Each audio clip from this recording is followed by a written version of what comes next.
लोकतांत्रिक देश है, संवैधानिक तरीके से आंदोलन हो रहा है, तो लोकतांत्रिक तरीके से अगर कोई आंदोलन हो रहा है, संवैधानिक है, शांतिपूर्ण है, पूरा ढंग से है, उसको बदनाम करना देशद्रोह नहीं है क्या? उस आंदोलन को जो लोकतंत्र की मजबूती है, आंदोलन लोकतंत्र की मजबूती के लिए होता है, तो लोकतंत्र को मजबूत कर रहा है, और जो लोग लोकतंत्र को मजबूत कर रहे हैं उनको बदनाम करना मेरी दृष्टि में देशद्रोह है। ये लोग राष्ट्र विरोधी हैं जो लोकतंत्र को मजबूत नहीं करने देना चाहते। देश में लोकतंत्र की जगह कुलीन तंत्र लाना चाहते हैं, राजाशाही राज ला रहे हैं, व्यक्ति पूजा, नायिक पूजा को बढ़ावा दे रहे हैं।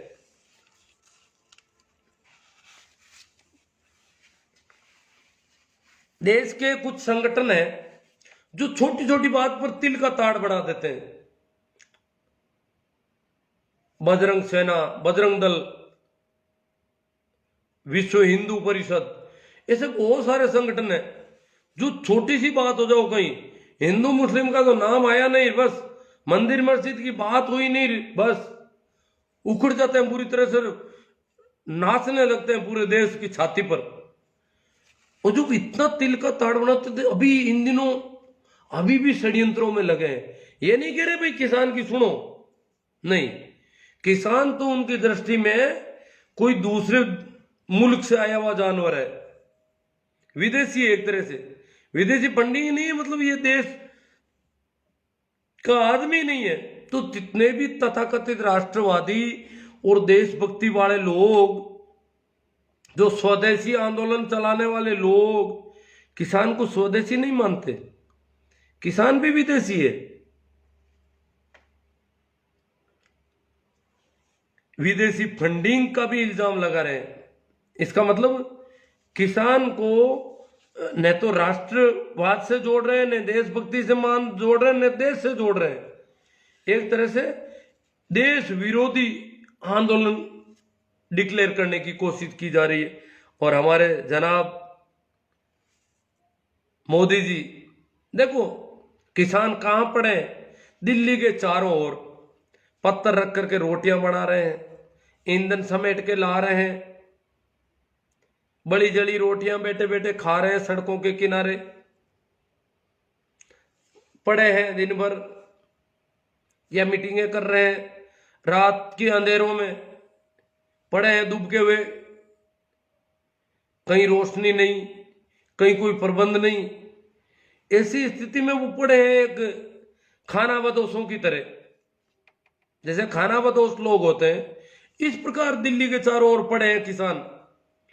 और साहिब वाराणसी में देव दिवाली मना रहे हैं, और ये गंगा के जहां तो ठिठुरन बहुत ज्यादा रहती है दिल्ली के आसपास इन दिनों, इस ठिठुरन में वो ठिठुर रहे हैं, और वहां वो लखटकिया कोट में यूं थिरक रहे हैं। रंगीनी गंगा के ऊपर जो रंगीनियां पैदा की, रंगीन रोशनियों में वो म्यूजिक, और बिल्कुल बेखबर कि वो लोग वहां क्या कर रहे होंगे, उनकी क्या कंडीशन है, बिल्कुल शिकन भी नहीं कहीं चेहरे पे। और वहां जाकर के देखो भले आदमी, वहां जाकर के उन गंगा के किनारे रहने वाले पुजारियों को समझा रहे हैं कि किसानों की भलाई का बिल लाए हम। तो भैया किसानों से भी बात कर लेते आप दिल्ली में थे, दिल्ली के चारों ओर दिल्ली को घेर लिया था इन्होंने, आप उड़ान भर के निकल गए, तो उनसे पूछ लेते, उनको कह देते भाई तुम्हारी भलाई है, तुम्हें मैं समझा दूं। वहां उनको क्या समझा रहे थे, वहां क्या डायलॉग कर रहे थे।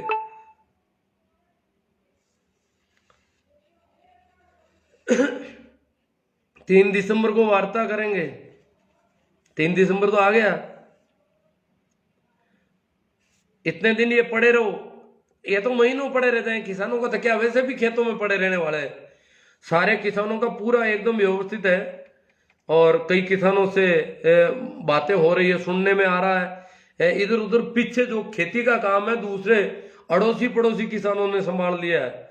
जो भी दिल्ली गए हैं उनके अड़ोसी पड़ोसी किसानों ने कह दिया कि आप निश्चिंत रहें, लड़ाई जीत कर आनी है, और दुश्मन जो कायदे से तो देश की सत्ता है, परंतु हमारे साथ अभी कुछ गलत व्यवहार कर रही है। और सर छोटू राम ने जो मंडी से चंगुल से निकाल के एमएसपी दिलवाई थी, तो छोटू राम ने कहा दुश्मन को पहचान ले, दुश्मन कौन है? तो पंजाब के लोगों ने सीधा मान लिया है कि कोई हमारा दुश्मन है जो हमारा हित नहीं चाहता, किसी और का हित चाहता है, इसलिए हमारे साथ ऐसा कुटाराघात कर रहा है। और उनको कह दिया सचेत रहना, डरना मत, हारना मत, लंबी लड़ाई लड़ लेना, परंतु बेकाबू में मत आना। आज इन्होंने कमेटी गठित करने की बात की, किसानों ने ठुकरा दी। किसान इतनी आसानी से कुछ इस बार बड़े समझ से काम ले रहे हैं, परंतु ये भी कम नहीं है।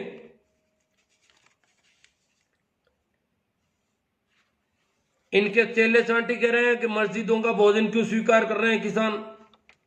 मस्जिदों वालों ने भोजन दे दिया कई जगहों पर किसानों को। गुरुद्वारों का तो रिवाज है, हम जानते हैं, गुरुद्वारे वाले तो वैसे ही लंगर बढ़ते रहते हैं। तो भोजन, पंजाब का काम पेट भरना है लोगों का। पंजाब ने, इस देश का पेट पंजाब ने भरना सिखाया यहाँ के लोगों को। ये देश भूखा था, ये जो पेट के सड़ हैं वो सबसे पहले पंजाब ने भरा है पेट यहाँ के अनाज से।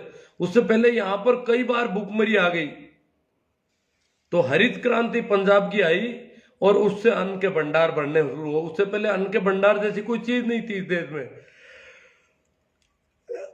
और पंजाब वाले रोज खाना देते रहते हैं लोगों को, लंगर बढ़ता रहता है पंजाब का। इनके गुरुद्वारों का सिस्टम है, जो भी आएगा खाएगा। बाकी जो मंदिरों में खाने पीने का कोई सिस्टम नहीं, हम जानते हैं। मस्जिदों में ऐसा मेरे हिसाब से शायद नहीं, दरगाहों में है, मस्जिदों में नहीं है। तो दरगाहों में जरूर भोजन बनते हैं, पर मस्जिद वालों ने उनको भोजन दे दिया हो और उनको भोजन चाहिए था तो कोई भी देता तो स्वीकार कर लिया, तो क्या गड़बड़ हो गई? ये कह रहे हैं हिंदू मुस्लिम कर रहे हैं इसको कि मस्जिदों का भोजन स्वीकार कर रहे हैं, ये किसान नहीं हो सकते। किसान मस्जिदों का भोजन लेगा क्या? अरे तो किसान तो मस्जिदों में जाते भी हैं भैया, किसान तो नमाज भी अदा करते हैं, वो भी किसान है। पश्चिम उत्तर प्रदेश के आधे से ज्यादा किसान मुस्लिम है, और भी जगह जगह मुस्लिम किसान मिल जाएंगे, तो क्या वो मस्जिद का भोजन नहीं खाएंगे? हाँ, वेज नॉन वेज हो तो उसका ध्यान दिया जा सकता है, वो अलग चीज है। बाकी भोजन खाने में कहाँ ऐसी छुआछूत की कहाँ जरूरत पड़ गई? फिर मंदिर वाले भोजन किसी को देते नहीं कभी।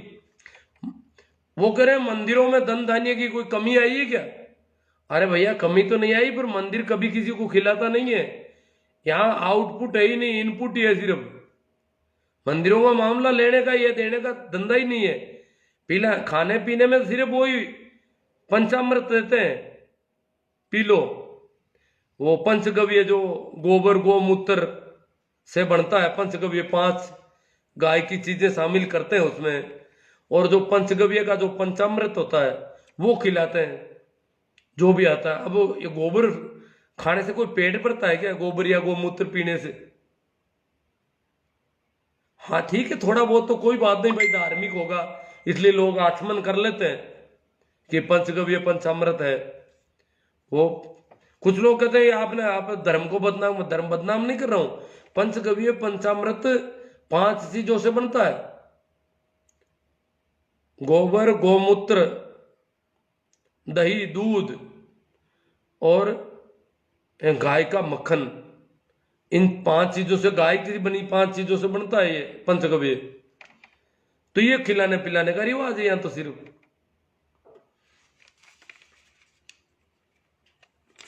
अब ये इसको जोड़ रहे हैं, कभी कहते हैं ये तो खालिस्तानी पोस्टर है, शाहीन बाग वाली बुढ़ी अम्मा वहां आ गई। शाहीन बाग में एक फोटो दिखाते थे अम्मा का, बुढ़िया का, के देख लो ये अम्मा आ गई वहां पे भी। फिर कह रहे हैं जेएनयू में जो डफली बजाते हैं, कॉमरेड डफली बजाने का, डफली बजाते हैं वो, तो क्या डफली जेएनयू वाली डफली देखी गई वहां पर? ये तो सारा मामला जेएनयू से जुड़ा है।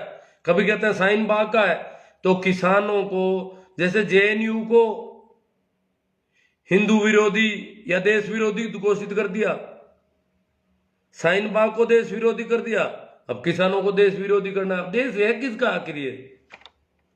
किसान भी इस देश का नहीं, शाहीन बाग पर प्रदर्शन करने वाले इस देश के नहीं, जेएनयू के बच्चे। जेएनयू ऐसा विश्वविद्यालय भारत का टॉप का यूनिवर्सिटी है और दुनिया की मानी जानी 300 यूनिवर्सिटियों में आती है, और वहां सबसे ज्यादा किसानों के बच्चे पढ़ते हैं, और उसकी यूनिवर्सिटी को देशद्रोही घोषित कर दिया पूरी को, क्योंकि वो सत्ता से सवाल पूछती है। जेएनयू इंदिरा गांधी से भी सवाल पूछती थी,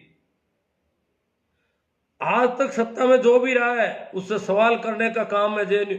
जेएनयू में ब्रिलियंट बच्चे होते हैं और उनका रिवाज है पुराना कि वो सत्ता से सीधी टक्कर लेने की हिम्मत रखते हैं। नौजवान है, युवा है, और युवाओं में ये होनी चाहिए। युवा अगर यूं झंडे लिए जयकारे लगाएंगे सत्ता के, तो ऐसे नपुंसक युवाओं का क्या है? फिर युवाओं में कोई दम होना चाहिए कि वो देश किस दिशा में जा रहा है उसके संबंध में सवाल करें। सवाल खड़े करता है जेएनयू, और ये सवाल ये नहीं है कि बीजेपी से कर रहा है, कांग्रेस से भी करता था, सबसे करता है यार। जेएनयू का अपना पुराना रिवाज है, परंतु इन्होंने इसको देशद्रोही घोषित कर दिया पूरी यूनिवर्सिटी को।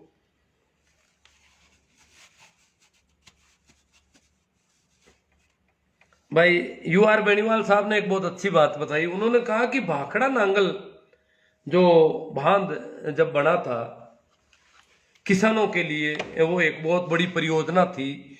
भारत की बहुउद्देशीय परियोजना है। बहुउद्देशीय मतलब उद्देश्य दो, एक से अधिक उद्देश्य हैं उसके। तो भाखड़ा नांगल से ऐसे कई उद्देश्य थे, जैसे बिजली बनाना भी उसका एक उद्देश्य था, सिंचाई करना भी उसका एक उद्देश्य था, और भी ऐसे बहुउद्देशीय परियोजना है।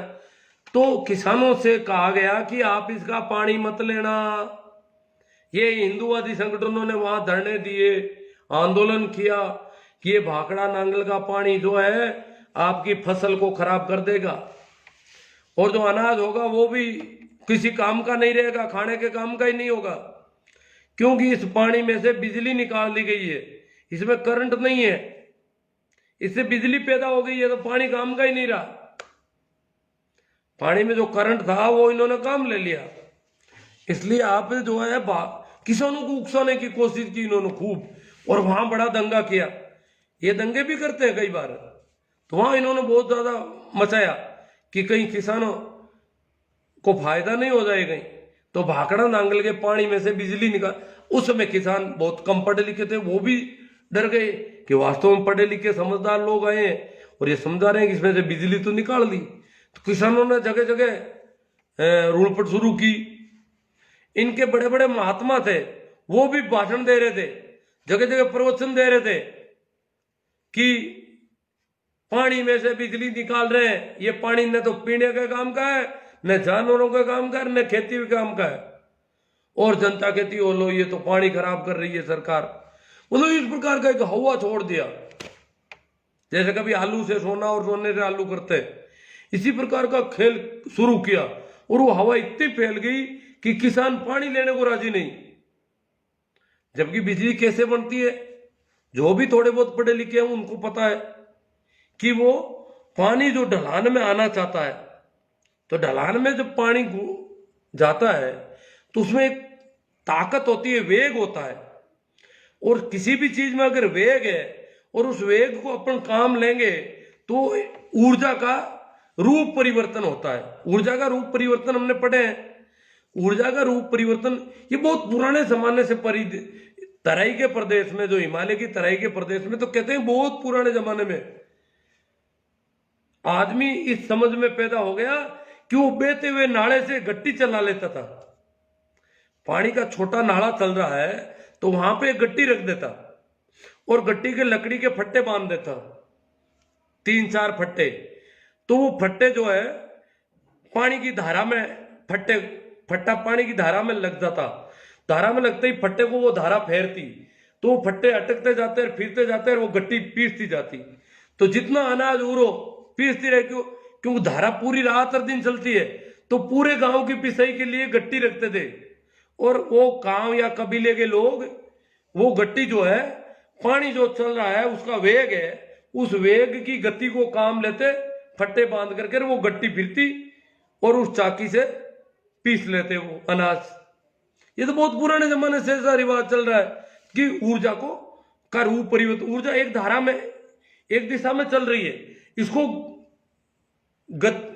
गोल गति में परिवर्तित कर दिया। जो सीधी दिशा की गति थी उसको गोल राउंड में कर दिया। तो ऐसा गोल राउंड करके और ऊर्जा को काम लिया। तो इसी प्रकार बिजली जो पैदा होनी है वो क्या हो रहा है, वो भी पानी आ रहा है, पानी के आगे टरबाइन लगाए, उसी गट्टी की तरह ही सिस्टम है सेम ही। पानी के आगे टरबाइन लगाओ तो भी बिजली पैदा होगी, पर वो छोटी मात्रा में होगी, उसमें ताकत, चलता पानी में ताकत कम होती है, या ज्यादा ताकत है तो थोड़ी महंगी पड़ती है। तो इन्होंने कहा बांध बढ़ा दो, और बांध में जब ऊपर से उसका गेट खोल करके जो पानी गिराया जाएगा, वो पानी गिरेगा तो टरबाइन राउंड लेगा, बहुत बड़ा टरबाइन भी राउंड, जो मतलब हाथियों जब इतना पानी बहुत बड़ी धारा पड़ती है उसके ऊपर, तो कैसे भी टरबाइन को, बड़े से बड़े टरबाइन को राउंड में, और वो राउंड से जो टरबाइन राउंड लेगा उससे ताकत को बिजली पैदा की। अब बताओ पानी में से कौन सी बिजली निकली? पानी की जो गति है, ऊपर से नीचे जाने की गति, ढलान में जाने की गति, उसको काम लिया सिर्फ। पानी का क्या बिगड़ गया उसमें, पानी का कौन सा नुकसान हो गया? परंतु इन्होंने पूरे देश में हवा फैला दी। वो तो वहां भाखड़ा नांगल में कर रहे थे, बाकी जितने भी डोंगरे महाराज और जितने भी देश भर में महाराज थे, वो जगह जगह प्रवचन दे रहे थे, ये भागवत कथाओं में और में सब जगह। और अरे एक ही झूठ को 1000 बार बोलो तो वो तो, हिटलर ने कहा है कि झूठ को बार बार बोलते जाओ तो सत्य जैसी दिखती है। तो इन्होंने बार बार उस झूठ को बोलते रहे कि बिजली निकाल दी इसमें से, और ये इन्होंने ऐसा गड़बड़ कर दिया। तो अब अपन चलते हैं रामसा धोलिया डारू में डीजे नहीं है, तो डारू की वजह से हमारे बंद हो गई थी आपको बारात कल। तो डेरू गांव से डीजे वाले भी डरते हैं कि डेरू में अगर जाएंगे तो वहां जुर्माना ले लेंगे वो, और जुर्माना लेने के बाद डीजे और बंद करवाते हैं वो, जुर्माना दो डीजे बंद। गांव में चुपचाप निकलना है तो डीजे को। सुभाष जी जलवाने डीजे साउंड तो हमेशा के लिए बंद ही कर देना चाहिए, बहुत बढ़िया बात है, डीजे साउंड बंद होना चाहिए, सही है। इसका मतलब सभी लोग इसके पक्ष में है। और देख लेते हैं भाई, हनुमान जी साई कहते हैं कि बात साहब डांस फ्लोर भले लगाओ, डीजे का बहिष्कार हम भी करते हैं। हाँ, तो डांस फ्लोर से राजी है, डीजे का सभी बहिष्कार कर रहे हैं। तो डांस फ्लोर की आवाज देखो, पास पड़ोस में अगर एक भी आदमी कहता है कि मेरी भैंस या पशुओं को नुकसान है और आपका डांस फ्लोर धीमा करो, तो धीमा करना पड़ेगा, करना चाहिए व्यक्ति मानवता के नाते।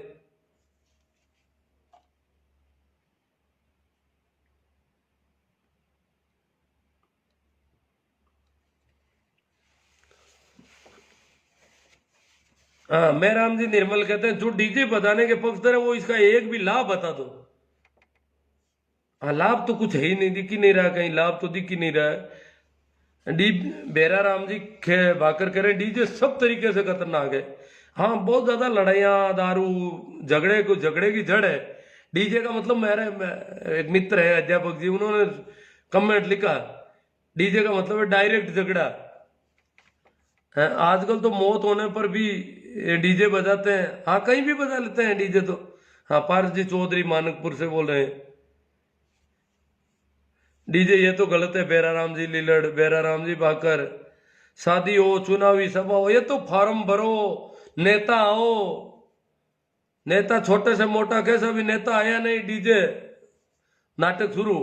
नेता एक भी मना नहीं करेगा डीजे बंद कर दो, नेता तो यही चाहता है डीजे होना चाहिए बस। क्यों, नेताओं को तो ऐसे ही चाहिए, डंडेबाज लड़के। रामू राम जी बाजिया, आपकी बात सही है साहब, हाँ ठीक है साहब। डीजे ना नशा हो गया है लोगों को, डीजे का नशा हो गया है, राम जी बाकल कह रहे हैं। हाँ, ये नशा ही तो गड़बड़ कर रहा है सर। डीजे मतलब डोली जाट हो गए हैं। खैर कुछ भी कहो, देवीलाल जी चौधरी। अब क्या डोली लोग है ना जो शादी ब्याह में धीमी धीमी शहनाई बजाते थे, छोटे मोटे म्यूजिक, उनकी कमाई का सारा धंधा फेल हो गया बेचारों का। वो थोड़ा यूं बाजे बजाते हुए चलते थे आगे आगे, उनका तो सारा बिजनेस ही खराब हो गया डीजे की वजह से। ये कह रहे हैं डीजे से रोजगार मिल गया हमें। हरीश चौधरी क्यों से सभी सहमत हो गए तो डीजे बजाना चाहिए। सभी सहमत हो, सहमत कहां से हो रहे हैं सभी? ये कौन है सभी सहमत होने वाले? हरीश जी चौधरी यार सहमत तो नहीं हो रहे हैं। करीब करीब आजकल तो प्रत्येक दूल्हे का बाप नाराज है डीजे से, और दुल्हन का बाप भी नाराज है। अब करें क्या बताओ? सहमत अब कोई डर के मारे होते हैं तो बात अलग है। हरिराम जी भाकल कह रहे हैं फ्लोर डांस एक नया तूफान आया है। हाँ, कोई तूफान कोई तेज आवाज का अगर है तो वो गड़बड़ है, हिसाब का होना चाहिए।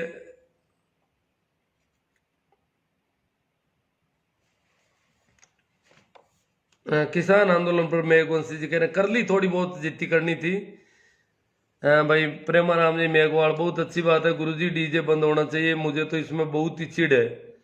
अब चिढ़ तो काम नहीं आ रही है, कर क्या सकते हैं हम? ये देखो अब तो ये बंद तो होना चाहिए। गांव गांव में मीटिंगें हो और कुछ इस पे बंद का प्रोग्राम बने तो बड़ा मुश्किल मामला है।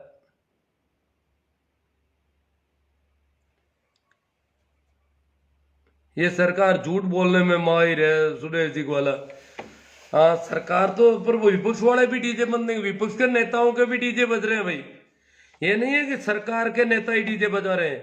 एक भी नेता पक्ष और विपक्ष का जब वो आता है डीजे बजाता है तो वो मना नहीं करता है उसको। वो चाहता है कि एक की जगह दो डीजे बजे मेरे सामने।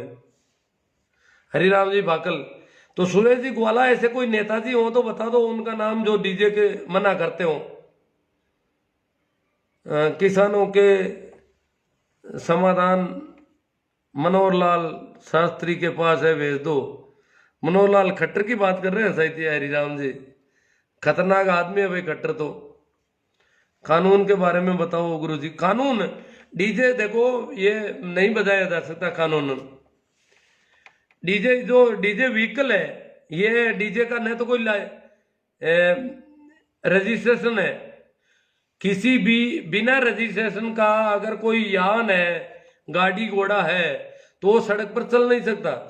तो डीजे का न तो कोई रजिस्ट्रेशन है, न कोई आरटीओ डीटीओ से इसका कोई कुछ है, कोई अनुमति नहीं। पूरा का पूरा ही गैर कानूनी है। तो इसको तो सीधा ही पकड़ के धरा जा सकता है अंदर।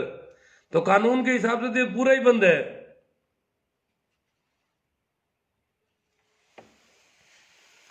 नरेंद्र कुमार जी कह रहे हैं कि इनका साथ दे तो देशभक्त, विरोध करें तो देशद्रोही। तीन कानून क्या है क्लियर करो सा। हरिराम जी फाकल, अरे हरिराम जी मन्नत बने फुड़ा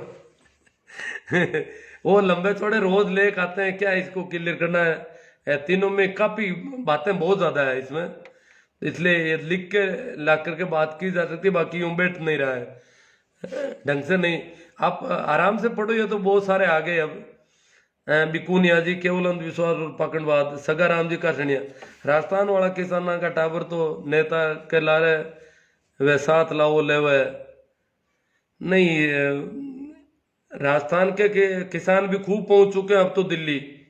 किसान तो पूरे देश भर के खिलाफ हो गए हैं अब। किसान तो शुरू से ही किसान देखो आंदोलन करना बड़ा, वो तो हिम्मत पंजाब वालों ने दिखाई तब सभी साथ हो गए। बाकी राजी कौन से किसान है जिन्होंने कहा कि ये कानून होने चाहिए? सिर्फ इन बच्चों के अलावा, जिन तथाकथित पढ़े लिखे बुद्धिजीवी लोगों के अलावा किसी भी किसान ने नहीं कहा कि ये कानून अच्छे हैं। यहां तक कि इनके खुद के संगठन भारतीय किसान संघ ने मना कर दी कि ये कानून गलत है, उसने भी मना कर दी। कमलेश जी भोपालगढ़ से कह रहे हैं कंपनियों के संबंध में, हाँ कंपनी अगर एमएसपी की गारंटी लेती है तो कोई दिक्कत नहीं है। रामसा धोलिया दारू में कई सालों से डीजे बंद है, बिल्कुल पाबंदी है सब। दारू की सरहद में कहीं नहीं निकलते दारू। इंदाना कुछ गांव है ऐसे जो बाकी वाले गांवों को मामला बैठ नहीं रहा अभी भी। हरी जाट, गुरुजी फिर ब्याह शादी में मनोरंजन का साधन भी तो होना चाहिए। शादी करो ही मत, और क्या है, मनोरंजन ही नहीं हो रहा है तुम्हारा।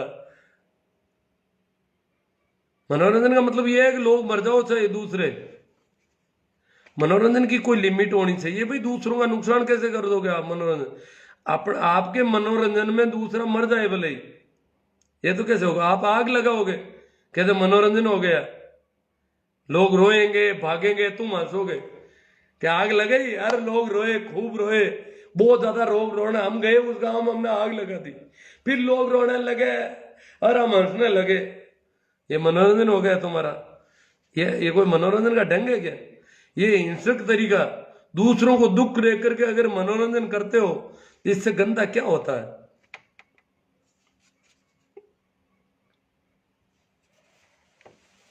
हाँ, लड़ाई झगड़े खूब होते हैं साहब, दाइमा साहब। दुर्घटनाएं होती है, लड़ाई झगड़े होते हैं।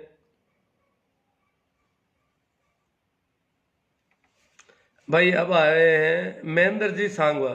फ्लोर भी डीजे से खतरनाक है। फ्लोर अगर डीजे से खतरनाक है तो वो भी बंद होना चाहिए। उसकी साउंड का भी देखना है। अगर साउंड धीमी है तो कोई बात नहीं, या वो डीजे गलियों में नाचता गाता है। फ्लोर अपनी, अगर किसी की पर्सनल जगह पर है और अड़ोस पड़ोस को कोई दिक्कत नहीं है तो वो कोई दिक्कत वाली बात नहीं है।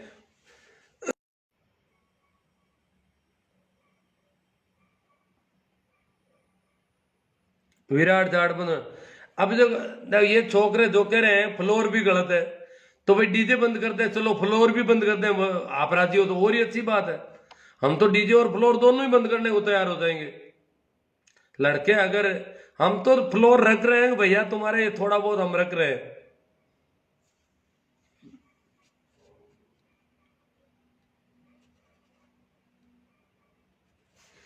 महेंद्र जी सांगवा कह रहे हैं भाई डीजे वालों का क्या होगा? तो हम क्या करें भाई डीजे वालों का? ये कोई धंधा है क्या?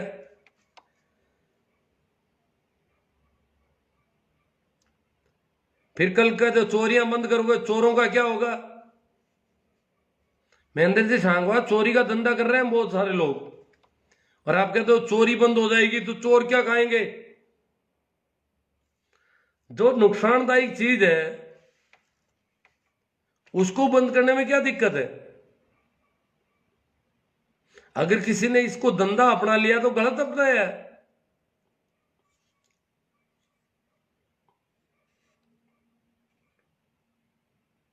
लक्ष्मी नारायण जी बेराव, देश में नया कानून लेकर आओ कि मिडिल क्लास अपनी खुशी के लिए कुछ भी करे, वह कानूनी तौर पर गलत होगा।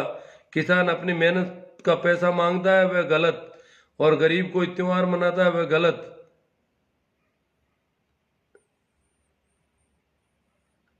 यहाँ के पूंजीपतियों की और हद से ज्यादा बुद्धिजीवियों को मेरा कोटि कोटि प्रणाम।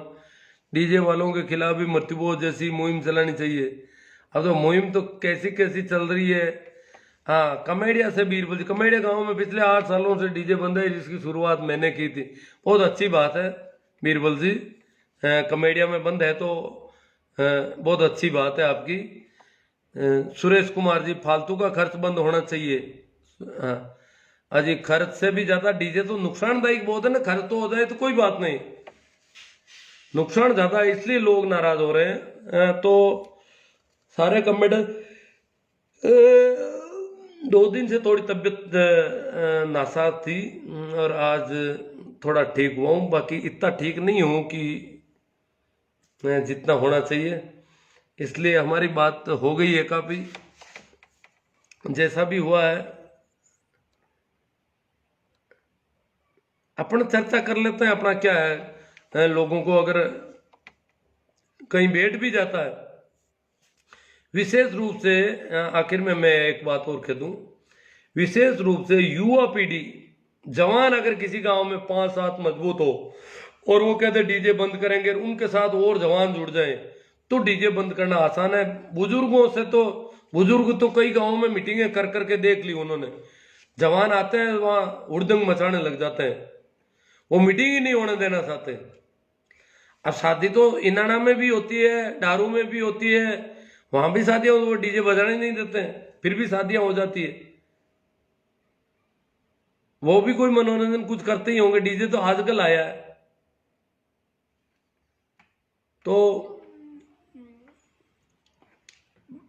एक तरफ तो ये होगा, फिर सरकार पर दबाव बढ़ाएंगे अपन तो, कि सरकार की ड्यूटी है कि गैर कानूनी डीजे बंद होने चाहिए, चाहे धार्मिक कार्यक्रमों में हो, चाहे मंदिर बनता हो, मस्जिद बनती हो, चाहे मंदिर का जुलसा निकलता हो, धर्म की यात्रा निकलती हो, चाहे कोई भी पैदल यात्रा हो, चाहे किसी नेता का जुलसा हो, उसमें डीजे बंद होना चाहिए। बस सीधी सी बात है।